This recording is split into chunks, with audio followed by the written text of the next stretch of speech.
All right, let's get right to it. I've already seen God's Not Dead and God's Not Dead 2 about a year back. So we're here at God's Not Dead 3, A Light in the Darkness, or was it just A Light in the Darkness? I'm not really sure. So it's interesting. I mean, it's not good. Let's be clear on that. It's a bad movie, but it's interesting in that this is probably the most well made of the three because it's got a clear plot all the way through. It's not like the other ones where it was like subplot of shit that just doesn't really need to be addressed or of any concern.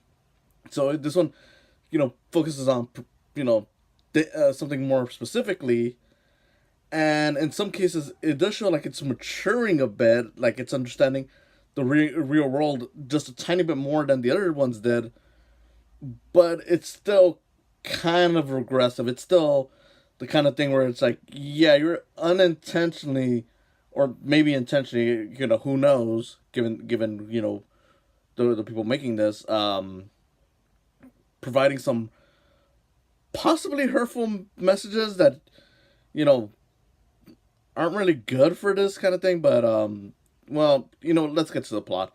So picking up where the last one left off, we have the pastor in the movie, played by David R. White, I believe that's his name, and he's gone to jail, comes out. Uh, the school campus wants to the school campus wants to get rid of the church, which it's kind of a weird thing. I mean, maybe I'm wrong, but I wasn't aware that churches were allowed on campuses. I thought that was something where you had to do it separately. Like, not saying that there can't be any near the church, near the campus, but the fact that it's right in the school campus is just a bit off. And I gotta be honest, I wasn't aware that that was the case. I thought that church was. I mean, of course, it was nearby. Given the in the first movie, you had the main character Josh Whedon, who was absent from the last one, if I remember correctly, and is back in this one. Went to it when he was in class, but that's a weird thing. Anyway, so the school is trying to get rid of it. David A.R. White doesn't want to get it out because he's like, hey, God's important, whatever. God's good and always good, whatever. And how do we put this?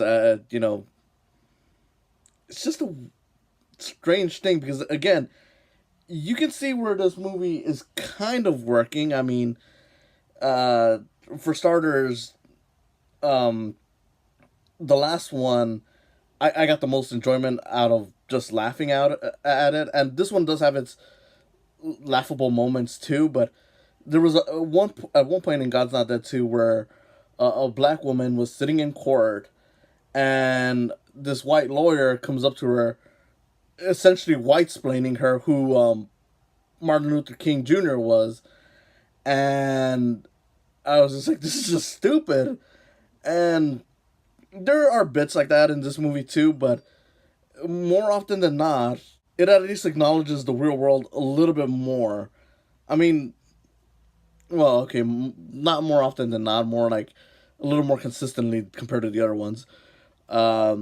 Like for example, there's like at one point David R. White goes to another pastor, a black pastor, and even the guy points out like, dude, you know how many times people have thrown bricks at me? I'm black in this community, and I'm like, yeah, he kind of has a point here because throughout the entire thing, the main character is just like, oh, I'm tortured, I'm tortured, I'm tortured, and it's just like, I mean, kinda, I guess, but not as bad as actual people who are hurting, you know. Uh, and of course, it's just weird. I mean, again, there are a lot of moments where they just disregard shit. Like a lot of the persecution aspects or whatever that you see in the movie are much like the previous movies, stuff that doesn't really happen to Christian people. It just doesn't. You know, Christians need to stop this false narrative. It's not cute, it's not funny, and it's more hurtful than it's not. But you get this happening, and all the while you're thinking like, this does not happen to you guys. This is stuff that tends to happen to minorities. People of different faiths, like Jewish people, not Christians. And this happens so much throughout the movie. Like, it's just like, the movie unintentionally makes a lot of people of color, women, people that are normally oppressed by people who are in support of this, not really villains, but kind of mean spirited. Because, again, all these tactics that they're showing is like, it does not happen that often to Christians or at all. Like, there's a part where, you know, the main character is just going by his church, or maybe it was somewhere else, but I think it was his church. And you see people outside with picket signs just complaining about it. And all I'm thinking is, you know, you guys, a lot of the Christians, people who would support this movie tend to do this shit to, like abortion clinics, Planned Parenthood, whatever. This is not happening to you guys. Not enough for you guys to make a statement on it.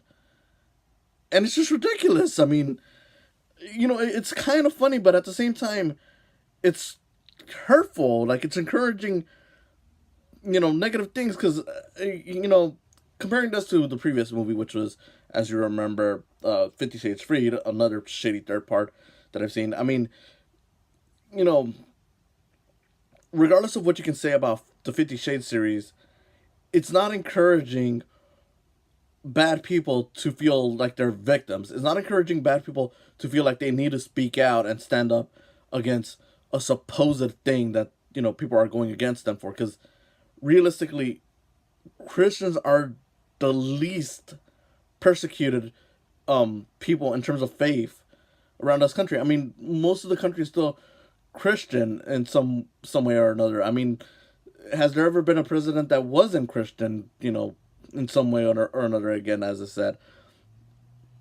So when you're encouraging this, it's could provide negative things. Like, I'm not saying that anyone's gonna, like, kill someone over, watching God's Not Dead 3.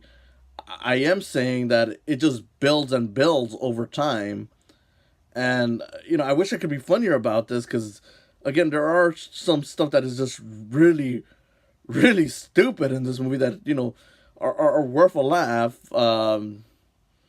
You open up with this tense moment of, showing off, like, what's been going on since the pastor went to jail, and it culminates to an explosion in the church. I mean, granted, it's supposed to be a tense moment, but at the same time, much like with the 50 Shades Freed thing, where I don't know, where it's just a complete left turn or right turn, whatever. I'm just like, holy shit, this movie went places. Granted, it's much quicker than 50 Shades Freed, which is the one thing I will say about this movie, is that it's at least more consistently entertaining and interesting to watch. It's still more negative as a whole, which is one thing that I want to stress about this movie, is that it's pretty negative in terms of what it's preaching. But yeah, I can kind of enjoy it a little bit more, so that I will say. Um, Granted, again, on the flip side, it does try to reach out a little bit more.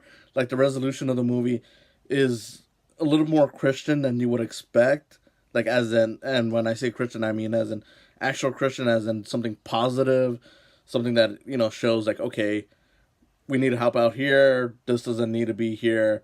We can change things up. That's fine. So I can give the movie props on that. Like I said, it is more well made than the other ones. It's just still preaching pretty bad things when you look at it. Um, and I just can't really find it in myself to say this is a good movie.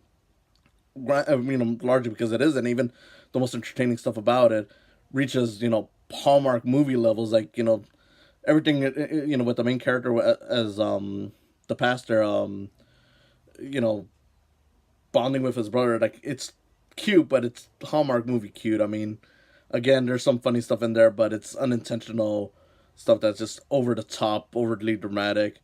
At one point, the characters are bringing up like the Nelson Mandela effect, and I'm just like, okay, this is about as weird as when the Transformers movies decided to stop to explain the Romeo and Juliet law. Only with this one, it's even weirder because they try to use it with the characters that aren't religious as a way of saying like, ooh, look at these unreligious kids. This is what they believe in, that there's alternate universes, and Curious George, did he have a tail, did he not? And that is brought up in the movie, so I got a good laugh out of that. But yeah, it's just kind of promoting harmful things. I mean, it tries to be more nice. I'll give it props for that, and in that regard, it is the best of the three. But it's still too negative. It's still not even well made enough to be a good movie. It's just more well made and more coherent in that regard. So yeah, bad movie, pretty negative messaging, more entertaining than something like the 50 Shades trilogy, but that doesn't mean that I can recommend them more, because at least with 50 Shades, the worst it does is just provide a boring story that some women like. The worst thing that the God's Not Dead trilogy promotes is actively harmful messages to people who are not being victimized into thinking that they're the victim, so they must stand up even further, be more aggressive when they don't have to do anything. It's just bad when you really look at it, and in that regard, it's a worse movie in that sense. Like, it's more entertaining, I'll say that much, but that doesn't mean it's good, and it really shouldn't be encouraged. So that's something that I must stress. And yeah, it's just not good, whether it's in terms of entertainment or in terms of what it's preaching. Well, let's see what happens with God's Not Dead 4.